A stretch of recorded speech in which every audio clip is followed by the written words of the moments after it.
Hello welcome back to my channel. I am doctor Gopika, your quarantine teacher. ഇന്ന് നമ്മുടെ day 16 YQT habit ചലഞ്ചാണ്.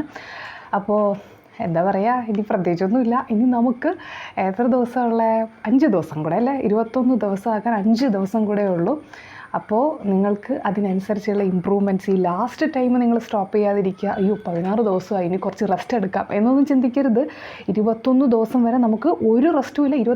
22ാമത്തെ ദിവസം അല്ലെങ്കിൽ 21ാമത്തെ ദിവസം തന്നെ കുറച്ച് നേരം നിങ്ങൾ ഇത്രയും ദിവസം നിങ്ങൾ സ്റ്റോപ്പ് ചെയ്യാതെ നിങ്ങൾ വർക്ക് ചെയ്തതിന് നിങ്ങൾ തന്നെ ഒരു റിവാർഡ് കൊടുക്കുന്നതായിട്ടൊരു ചെറിയൊരു ബ്രേക്ക് നിങ്ങൾക്ക് എടുക്കാം. അത് അനുവദനീയമാണ്. പക്ഷേ കംപ്ലീറ്റ് ആയിട്ട് എടുക്കാതിരിക്കുക, കാരണം നമ്മുടെ ആ ഒരു ട്രാക്ക് വിട്ടുപോകും. നിങ്ങൾക്കിപ്പോൾ മനസ്സിലായിട്ടുണ്ടാവും, ഒരു തവണ ഒന്ന് ട്രാക്കിൽ നിന്ന് വിട്ടുപോയി കഴിഞ്ഞാൽ തിരിച്ചു വരും എത്ര ബുദ്ധിമുട്ടാണെന്നുള്ള കാര്യം അല്ലേ. അപ്പോൾ ഇനി നമ്മൾ സ്റ്റോപ്പ് ചെയ്യത്തില്ല അല്ലേ. ഇനി നമ്മൾ പഠിക്കുന്ന കാര്യത്തിൽ നമ്മൾ ട്രാക്ക് വിട്ട് പോകത്തില്ല. നമുക്കിപ്പോൾ ഏകദേശം ഒരു ഐഡിയ ഉണ്ട് എങ്ങനെയാണ് നമ്മൾ ട്രാക്കിലോട്ട് തിരിച്ച് വരേണ്ടതെന്നല്ലേ. ഇപ്പോൾ ഏകദേശം എല്ലാ കുട്ടികൾക്കും മനസ്സിലായില്ലേ? മനസ്സിലായി, ഓക്കെ. അപ്പോൾ ഇന്നലെ ഞാൻ ക്വസ്റ്റ്യൻ ചോദിച്ചതിൽ അപ്പം നിങ്ങൾക്ക് മനസ്സിലായി കാണുമല്ലോ, ഈ ഇടയ്ക്ക് നിന്ന് നമ്മളിങ്ങനെ ഒരു റാൻഡമായിട്ട് ക്വസ്റ്റ്യൻ ചോദിക്കുമ്പോൾ ഇങ്ങനെയല്ലേ നമ്മുടെ നീറ്റ് എക്സാമിനും വരുന്നത്. അപ്പോൾ നിങ്ങൾക്ക് ചെയ്യാൻ പറ്റുന്നുണ്ടോ ഇല്ലേ എന്നുള്ളതാണ് ഞാൻ ഈ ക്വസ്റ്റ്യൻ ചോദിക്കുന്നത്. നിങ്ങൾക്ക് ആ കൺസെപ്റ്റ് അറിയാമോ എന്നുള്ളതാണ് ഞാൻ ഇതിൽ ടെസ്റ്റ് ചെയ്യുന്നത്, അല്ലെങ്കിൽ നിങ്ങൾക്ക് മനസ്സിലാക്കിപ്പിച്ച് തരുന്നത്. അതായത് അപ്പോൾ നിങ്ങൾക്ക് മനസ്സിലാകും നിങ്ങൾക്കത് അത്രയും വളരെ നന്നായിട്ട് അറിയത്തില്ല, നിങ്ങൾക്കൊന്നുകൂടെ അത് നോക്കി വേണം പഠിക്കേണ്ടതുണ്ട് എന്ന് നിങ്ങൾക്ക് മനസ്സിലാകും അല്ലേ. അപ്പോൾ അങ്ങനെ മനസ്സിലാകുമ്പോൾ എന്ത് ചെയ്യും, നിങ്ങൾ ഓരോ ദിവസമായിട്ട് ഞാൻ ഈ പറയുന്ന ചെറിയൊരു ടോപ്പിക്കല്ലേ, ഒരു ദിവസം എന്ന് പറയുന്നത് ഇപ്പം ഇന്നലെ ആണെങ്കിൽ C4 പാത്വേ എന്ന് പറഞ്ഞാൽ മാത്രമേ ഉണ്ടായിരുന്നുള്ളൂ. അപ്പോൾ നിങ്ങളങ്ങനെ ഓരോ ദിവസം ഇങ്ങനെ ഓരോന്ന് നോക്കുമ്പോൾ ഉണ്ടല്ലോ, നിങ്ങൾക്ക് ഒരു മാസം കഴിയുമ്പോൾ തന്നെ നിങ്ങൾക്ക് ഒരു വലിയ ഒരു ഏരിയ അല്ലെങ്കിൽ ടെക്സ്റ്റ് ബുക്കിലെ ഏരിയാസ് വളരെ നന്നായിട്ട് അറിയുന്നുണ്ടാവും. ഈ കൊച്ചു ടോപ്പിക്സുകളായിട്ട് നോക്കി ഇങ്ങനെ ഓരോ ദിവസം പോകുമ്പോൾ നിങ്ങൾക്ക് ഒരു മാസം കഴിയുമ്പോൾ തന്നെ ഈ NCERTയിലെ പല ഏരിയാസും നിങ്ങൾക്ക് ഇനി നോക്കേണ്ട ആവശ്യം വരില്ല. വേണമെങ്കിൽ റിവിഷനായിട്ട് ജസ്റ്റ് ഒന്നിങ്ങനെ കണ്ണടച്ച് നോക്കേണ്ട ആവശ്യമേ വരത്തുള്ളൂ. അത് ഇന്നലെ പലർക്കും മനസ്സിലായിട്ടുണ്ട്, ഇന്നലെ മെനഞ്ഞാന്നും കൂടെ പലർക്കും മനസ്സിലായിട്ടുണ്ടാകും എന്ന് ഞാൻ വിശ്വസിക്കുകയാണ് കേട്ടോ. അല്ലാതെ ആരും പറഞ്ഞൊന്നുമില്ല, ഞാനങ്ങ് വിശ്വസിച്ചു. ഓക്കെ, അപ്പോൾ ഇന്ന് ഞാനൊരു ക്വസ്റ്റ്യനാണ് ചോദിക്കുന്നത്. ഇന്നത്തെ എന്ന് പറയുന്നത് ഞാൻ കുറച്ച് സ്റ്റേറ്റ്മെൻറ്റ് പറയുകയാണ്. ആ സ്റ്റേറ്റ്മെൻറ്റ് ട്രൂ ആണോ ഫോൾസ് ആണോ എന്നുള്ളതാണ് ഞാൻ ചോദിക്കുന്നത്. അതിൽ നമ്മളെപ്പോഴും ക്വസ്റ്റ്യൻ പാറ്റേണുകളിൽ സെലക്ട് ദ കറക്റ്റ് സ്റ്റേറ്റ്മെൻറ്റ് അല്ലെങ്കിൽ സെലക്ട് ദ ഇൻകറക്റ്റ് സ്റ്റേറ്റ്മെൻറ്റ് എന്ന് പറഞ്ഞിട്ട് ക്വസ്റ്റ്യൻ കിട്ടാറുണ്ട് അല്ലേ. അപ്പോൾ അതുപോലെ തന്നെ ഒരു സംഭവമാണിത്. അതിലെ ക്വസ്റ്റ്യൻ ഇന്ന് ചോദിക്കുന്ന chapter cell cycle and cell ഡിവിഷനിൽ നിന്നാണ്. ഇത് ഒരിടത്തു നിന്നും ചോദിക്കുന്ന ഒരു ക്വസ്റ്റ്യൻ അല്ല, ഞാൻ തന്നെ സ്വന്തമായിട്ട് ഉണ്ടാക്കി ചോദിക്കുന്ന ഒരു ക്വസ്റ്റ്യനാണ്. ഓക്കെ, അപ്പോൾ മൈറ്റോസിസിൽ നിന്നാണ് ക്വസ്റ്റ്യൻ. ഓക്കെ, അപ്പോൾ ക്വസ്റ്റ്യൻ എന്ന് പറയുന്നത് mitosis or the equational division is only restricted to the diploid cells.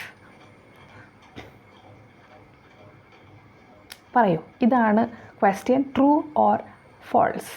Okay, ഇനി നെക്സ്റ്റ് വരുന്ന ക്വസ്റ്റ്യൻ എന്ന് പറയുന്നത് mitosis usually results in the production of diploid daughter cells with identical genetical complement. Okay, ഇത് true or false, ഇതാണ് ചോദ്യം. Okay, ഇനി മൂന്നാമത്തെ ചോദ്യം എന്ന് പറയുന്നത് a very significant contribution of mitosis is cell repair. Okay, true or false. ഇനി രണ്ടാമത്തെ ഒരു ചോദ്യം എന്ന് പറയുന്നത് ഒരു ക്വസ്റ്റ്യനാണ്. സ്റ്റേറ്റ്മെൻറ്റ് കറക്റ്റാണോ ഇൻകറക്റ്റാണോ എന്ന് ഐഡൻറ്റിഫൈ ചെയ്യാനുള്ളതല്ല. മൈറ്റോസിസ് ഡിവിഷൻസ് മെരിസ്റ്റമാറ്റിക് പ്ലാന്റ്സിൽ അല്ലെങ്കിൽ മെരിസ്റ്റമാറ്റിക് ട്രീസിൽ ഏരിയാസിൽ നടക്കുന്നത് മെയിൻലി 2 ഏരിയാസിലാണ്. മെരിസ്റ്റമാറ്റിക് ടിഷ്യൂസ് ആയിട്ടുള്ള 2 ഏരിയാസിലാണ് മെയിൻലി മൈറ്റോസിസ് നടക്കുന്നത്. അവരുടെ ആ പ്ലാന്റിൻ്റെ ലൈഫ് ത്രൂ ഔട്ട് ആ ഏരിയാസിൽ മാത്രമേ മൈറ്റോസിസ് നടക്കത്തുള്ളൂ. അതേതാണ് ആ പ്ലാന്റിൻ്റെ ആ മെരിസ്റ്റമാറ്റിക് ടിഷ്യൂ വരുന്ന ആ 2 ഏരിയാസ് എന്നുള്ളതാണ് ചോദ്യം. ഇത് പലർക്കും ഒരു ചിലവർക്ക് ഒക്കെ ഓർമ്മിച്ചെടുക്കാൻ പറ്റുമായിരിക്കാം, പക്ഷേ ഒരുപാട് കുട്ടികൾ ഡൗട്ട് ഫീൽ ചെയ്യാൻ ചാൻസ് ഉള്ള ഒരു ക്വസ്റ്റ്യനാണിത്. കാരണം ഇത് നമുക്ക് ഓപ്ഷൻ കണ്ടാൽ മാത്രമേ കുറച്ച് പേർക്കെങ്കിലും അറിയാൻ പറ്റുള്ളൂ. പക്ഷേ എങ്കിലും നിങ്ങൾ ഓർത്തെടുക്കാൻ ശ്രമിക്കുക. അത് നിങ്ങൾക്ക് ഓർമ്മ വന്നില്ലെങ്കിൽ കുഴപ്പമൊന്നുമില്ല. പിന്നെ ഇതിലെന്തെങ്കിലും ഡൗട്ട്സ് ഉണ്ടെങ്കിൽ നിങ്ങൾ ഇതിൽ മെൻഷൻ ചെയ്യുക. ഞാൻ അടുത്ത വീഡിയോയിൽ അത് ക്ലിയർ ആക്കാം. ഓക്കെ, കാരണം വരാൻ ചാൻസ് ഉണ്ട്, ഇല്ലായികയില്ല. അപ്പോൾ ഇന്ന് നിങ്ങൾ ഈ മൈറ്റോസിസ്, സിഗ്നിഫിക്കൻസ് ഓഫ് മൈറ്റോസിസ് ഒന്ന് വായിച്ചു നോക്കുക. അല്ലെങ്കിൽ അതിൽ എന്തെങ്കിലും ഡൗട്ട്സുകൾ ഉണ്ടെങ്കിൽ എനിക്കത് ചോദിക്കുക. എനിക്കറിയാവുന്നതാണെങ്കിൽ പറഞ്ഞുതരാം. അതിൽ എല്ലാം അറിയാവുന്നതാണെന്നൊന്നും ഞാൻ പറയുന്നില്ലല്ലോ, എല്ലാം അറിയുന്നതെന്ന് പറയണില്ല. അറിയാവുന്നതാണെങ്കിൽ ഞാൻ പറഞ്ഞുതരാം. ഓക്കെ, അപ്പോൾ അതാണ് ഇന്നത്തെ നമ്മുടെ ചലഞ്ചിലെ ക്വസ്റ്റ്യൻ ചോദിപ്പ്. അപ്പോൾ നിങ്ങൾ എൻ്റെ ക്രാഷ് കോഴ്സിനെ പറ്റിയിട്ട് കേട്ടിട്ടുണ്ടാവും. അപ്പോൾ ആദ്യമായിട്ട് കേൾക്കുന്നവരാരെങ്കിലും ഉണ്ടെങ്കിൽ ഞാൻ നമ്മുടെ നീറ്റിൻ്റെ ബയോളജി സബ്ജക്ട്സിൻ്റെ ക്വിക്ക് റിവിഷൻ ക്ലാസ്സാണ് ഞാൻ എടുക്കുന്നത്. അതായത് ഞാൻ ഓൾറെഡി എടുത്ത് പ്രീ റെക്കോർഡ് ചെയ്തൊരു ക്ലാസ്സാണത്. അതിൽ ഓരോ ചാപ്റ്ററും വിത്തിൻ 45 മിനിറ്റ്സിലാണ് തീരുന്നത്. എനിക്ക് തോന്നുന്നു അതിൽ മോളിക്കുലർ ബേസിസ് മാത്രമേ ഇച്ചിരി ടൈം ലെങ്ത് ആയിട്ടുള്ളതുള്ളൂ. അപ്പോൾ ഇതിൽ ഞാൻ ഉദ്ദേശിച്ചത് NCERT വെച്ചിട്ട് പഠിപ്പിക്കുന്നതാണത്. ബാക്ക്ഗ്രൗണ്ടിൽ NCERT ആണ് യൂസ് ചെയ്യുന്നത്. എന്ന് പറയുമ്പോൾ നിങ്ങൾക്ക് ഇപ്പോൾ പഠിക്കുന്ന സമയത്ത്, ബയോളജി പഠിക്കുന്ന സമയത്ത് ഒരുപാട് ടൈം കൺസ്യൂം ചെയ്യാതെ നിങ്ങൾ മൾട്ടിപ്പിൾ ടൈംസ് ഇത് വായിക്കാവും. 45 മിനിറ്റ് എന്ന് പറയുമ്പോൾ നിങ്ങൾക്ക് ആ ഒരു ചാപ്റ്റർ നിങ്ങൾക്ക് എത്ര തവണ റിവൈസ് ചെയ്യാൻ പറ്റും? ഒരുപാട് തവണ റിവൈസ് ചെയ്യാൻ പറ്റും അല്ലേ? ഏറ്റവും കൂടുതൽ ഇപ്പോൾ ഞാൻ നിങ്ങൾക്കത് പറയുമ്പോഴത്തേന് നിങ്ങൾക്ക് പലർക്കും അത് മനസ്സിലാവത്തില്ല. കാരണം നിങ്ങൾ അവസാന നിമിഷം ആകുമ്പോഴത്തേന് എക്സാമിൻ്റെ ഒരു മാസം കിടക്കെ അയ്യോ ബയോളജി വേഗം തീർക്കാൻ പറ്റുമോ എന്ന് പറഞ്ഞിട്ട് നിങ്ങൾ ജോയിൻ ചെയ്യണം. നിങ്ങൾക്ക് ലാസ്റ്റ് ടൈമും അതിന് മുന്നത്തെ ടൈമും ഒക്കെ അവസാന സമയത്താണ് കുറേ കുട്ടികൾ വന്നിട്ട് പേടിച്ചിട്ട് ജോയിൻ ചെയ്യുന്നത്. പക്ഷേ ഇവിടെ എനിക്ക് പറഞ്ഞു തരാനുള്ളത്, നിങ്ങളിപ്പോൾ ജോയിൻ ചെയ്യുവാണെങ്കിൽ നിങ്ങൾ പല ആൾക്കാർ ഇൻസ്റ്റിറ്റ്യൂട്ട്സിൽ പഠിക്കുന്നവരായിരിക്കും അല്ലേ?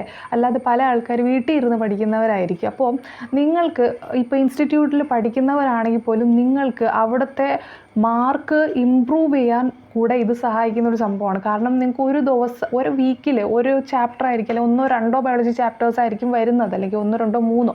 അപ്പോൾ നിങ്ങൾക്ക് ഈ ഒരാഴ്ചയിൽ തന്നെ 45 മിനിറ്റ് ഒരു ചാപ്റ്ററിന് കോൺട്രിബ്യൂട്ട് ചെയ്യുകയാണെങ്കിൽ പോലും നിങ്ങൾക്ക് ആ കൺസെപ്റ്റ് കാര്യങ്ങൾ മനസ്സിലാക്കാൻ വേണ്ടിയിട്ട് പറ്റും.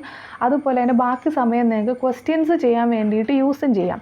അപ്പോൾ നിങ്ങൾക്ക് എന്താ പറ്റുന്നത്, ഈ വീക്ക്ലി ഈ ടെസ്റ്റുകളുടെ മാർക്സ് നിങ്ങൾക്ക് ഇമ്പ്രൂവ് ചെയ്യാൻ പറ്റും. പ്ലസ് നിങ്ങൾ NCERT വെച്ചിട്ട് തന്നെ മൾട്ടിപ്പിൾ ടൈംസ് റിവൈസ് ചെയ്യുന്ന കാരണം നിങ്ങളുടെ ഈ NCERTയുടെ ഓരോ പേജും നിങ്ങളുടെ മനസ്സിൽ പതിഞ്ഞിട്ടുണ്ടാകും. അപ്പോൾ ഇത് ഒരു വലിയൊരു എന്താ പറയുക, നിങ്ങളുടെ ലൈഫിൽ ഒരു വലിയ ചേഞ്ച് തന്നെ ഉണ്ടാക്കാൻ പറ്റുന്നൊരു സംഭവമാണ് ഈ സംഭവം. അത് യൂസ് ചെയ്തവർക്കേ അത് മനസ്സിലാവുള്ളൂ. നിങ്ങൾക്ക് ഇപ്പം ഞാൻ വാങ്ങിക്കാനോ അങ്ങനെ ഒന്നും പറയുന്നില്ല. ഞാൻ ജസ്റ്റ് നിങ്ങളൊരു കാര്യം ചെയ്യുക, നിങ്ങൾ your quarantine teacher app Google play സ്റ്റോറിൽ നിന്ന് ഡൗൺലോഡ് ചെയ്യുക. അതിനകത്ത് നീറ്റ് ക്രാഷ് 2024 എന്ന് പറഞ്ഞിട്ടാണ് കിടക്കുന്നത്. ഈവൻ ദോ അത് ലാസ്റ്റ് ടൈം എടുത്ത കോഴ്സാണെങ്കിലും 24 എന്ന് പറഞ്ഞിട്ടാണ് കിടക്കുന്നത്. അത് നിങ്ങൾ ഓപ്പൺ ചെയ്യുക. അതിനകത്ത് നിങ്ങൾക്ക് പ്രിവ്യൂ വീഡിയോസ്, പേയ്മെൻറ്റ് ഒന്നും ചെയ്യാതെ തന്നെ പ്രിവ്യൂ വീഡിയോസ് കാണാൻ പറ്റും. ഓക്കെ, നിങ്ങളൊന്ന് NCERT എടുത്ത് വെച്ചിട്ട് അതുമായിട്ടിരുന്നൊന്ന് പഠിച്ചു നോക്കുക. നിങ്ങൾക്ക് എന്താണ് ആ ഒരു ചേഞ്ച് എന്നുള്ളത് മനസ്സിലാക്കാൻ പറ്റും. നിങ്ങൾക്ക് എങ്ങനെയാണ് പഠിക്കേണ്ടതെന്നുള്ളതും എന്താണ് ചേഞ്ചസ് എന്നുള്ളതും നിങ്ങൾക്ക് മനസ്സിലാക്കാൻ പറ്റും. അപ്പോൾ ഇപ്പം ഞാൻ പുതിയ നമ്മുടെ റിവിഷൻ കോഴ്സ് ഇപ്പം റെക്കോർഡിംഗ് പ്രോസസ്സിലാണ്. ഒരുപാട് ചാപ്റ്റേഴ്സ് കഴിഞ്ഞിട്ടില്ല, ഇപ്പോൾ ഒരു 4-5 ചാപ്റ്റേഴ്സ് കഴിഞ്ഞതേ ഉള്ളൂ. ഞാൻ ഇനി അത് എഡിറ്റ് ചെയ്ത് അപ്ലോഡ് ചെയ്യും. പക്ഷെ ഞാൻ ഓൾമോസ്റ്റ് തീരാറാകുമ്പോഴേ നമ്മുടെ ഇപ്പോൾ ഓൾറെഡി ജോയിൻ ചെയ്ത സ്റ്റുഡൻസിനെയൊക്കെ ഞാൻ അത് ഇൻക്ലൂഡ് ചെയ്യത്തുള്ളൂ. ഏകദേശം 1 മന്ത് എടുക്കും അത് റിലീസാക്കാനായിട്ട്. അപ്പോൾ നിങ്ങൾക്ക് ആ കോഴ്സ് കൂടെ ഇപ്പം, അതായത് ഈ ഓഗസ്റ്റിൽ നിങ്ങൾക്ക് ഈ നമ്മുടെ ക്രാഷ് കോഴ്സ് എടുക്കുകയാണെങ്കിൽ ആ റിവിഷൻ കോഴ്സ് കൂടെ നിങ്ങൾക്ക് പേയ്മെൻറ്റ് ഒന്നും ഇല്ലാതെ നിങ്ങൾക്ക് കിട്ടും. പക്ഷേ അത് കഴിയുമ്പോഴത്തേനും ഇതിന് രണ്ടിനും സെപ്പറേറ്റ് പേയ്മെൻ്റ് ആകും കേട്ടോ. അപ്പോൾ ആ കാര്യം കൂടെ നിങ്ങളെ ഞാൻ അറിയിക്കുകയാണ്. ഈ ഓഗസ്റ്റ് എൻഡ് വരെ മാത്രമേ ഈ സംഭവം ഉള്ളൂ കേട്ടോ. അത് കഴിയുമ്പോഴത്തേനും ഇത് രണ്ട് കോഴ്സായിട്ട് മാറും. ഓക്കെ, അപ്പോൾ അതൊരു കാര്യം. അപ്പം നിങ്ങൾക്ക് മനസ്സിലായി കാണുമല്ലോ എന്താണ് ഇതിൻ്റെ യൂസ് എന്നുള്ളത് മനസ്സിലാക്കിയല്ലോ. അപ്പോൾ നിങ്ങൾ ഒന്ന് ചെക്ക് ചെയ്ത് നോക്കുക. ഞാൻ പഠിപ്പിക്കുന്ന കോഴ്സാണ്, അതിൽ വലിയ സംഭവമാണെന്നൊന്നും ഞാൻ പറഞ്ഞുകൊണ്ട് വരുന്നില്ല. പക്ഷേ യൂസ്ഫുൾ ആക്കേണ്ടവർക്കും വളരെയധികം, ഞാൻ പറഞ്ഞില്ല എപ്പോഴും പറയുന്ന പോലെ ഒരു 320+ സ്കോർ ചെയ്യാൻ ഈ ഒരു കോഴ്സിൻ്റെ ആവശ്യം മാത്രമേ ഞാൻ കണ്ടിട്ടുള്ളൂ. ഞാൻ നിങ്ങളെപ്പോലെ തന്നെ എക്സ്പീരിയൻസ് ആയി ഒരു 2 തവണ പഠിച്ച് എൻട്രൻസ് ക്രാക്ക് ചെയ്ത ഒരാളാണ് ഞാൻ. അപ്പോൾ എൻ്റെ എക്സ്പീരിയൻസിൽ അത് മോർ ദാൻ ഇനഫാണ്.